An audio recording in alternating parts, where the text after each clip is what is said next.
ఇప్పుడే జీ5 app download చేయండి. చూడండి మీ ఫేవరెట్ టీవీ షోస్ ఎప్పుడైనా ఎక్కడైనా.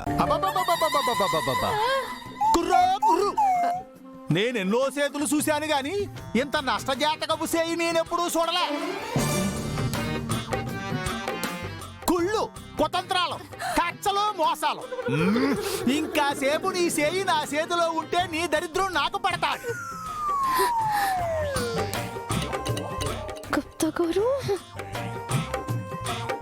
దొరా, ఈ దరిద్రంతో ఇన్నేళ్లు ఎట్టా ఏగావు దొరా? ఏ జన్మలో ఏ పాపం చేశాను, ఈ జన్మలో ఈ పాపిష్టి దాని మెడలో తాళి కట్టాను దొరా. నీ గతము నీ భవిష్యత్తు తెలిసి చెప్తున్నాను. ఈ కుటుంబానికి కాంతాంత విశ్వాసం చూపించు, నీ బతుకు కూడా బాగుపడతాది. దాని సంగతి వదిలేయండి దొరా. నాకు ఒక సమాధానం కావాలి. ఆ అమ్మని అడిగి చెప్తారా?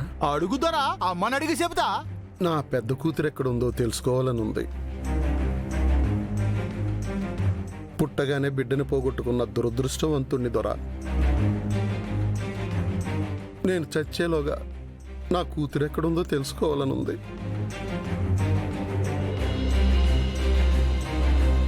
నీ ఇద్దరు కోనలు నీ కాడే ఉన్నారు కదా దొరా.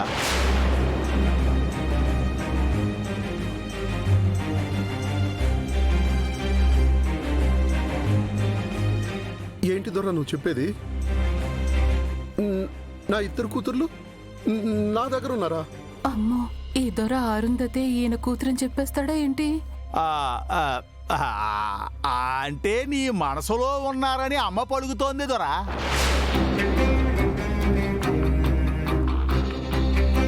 అలా అన్నారా? నా కూతురు ఎక్కడున్నా సంతోషంగా ఉంటే చాలు.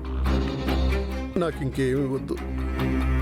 అయ్యో, నీ కూతురు మరణించిందని తెలిసిన పిమ్మట నీవేమైపోయేదవో. ఆ గుంటనక్క మనోహరి టైం చూసి దెబ్బ కొట్టిందక్క. మిస్ అమ్మా, అన్నీ తెలిసి నువ్వెందుకు వాళ్ళ వెంట వెళ్ళలేదు? ఆయనతో ఉండడం కష్టం అక్క.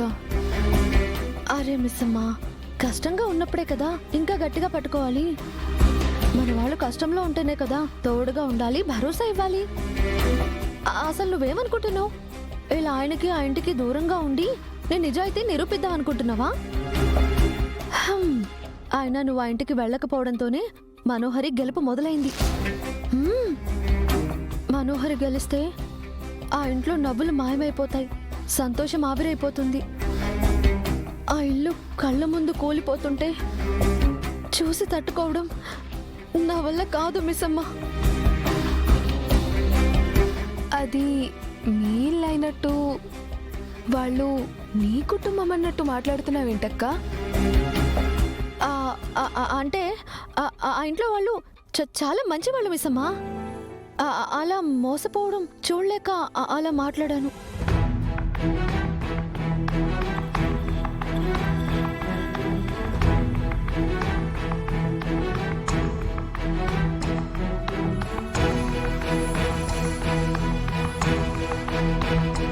అవునక్క, మీరు చెప్పింది నిజమే.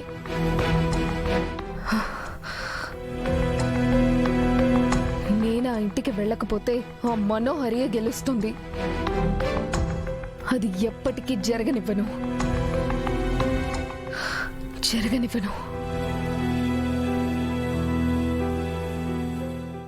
జీ5 యాప్ డౌన్లోడ్ చేసి అన్ని ఎపిసోడ్స్ పూర్తి ఉచితంగా చూడండి.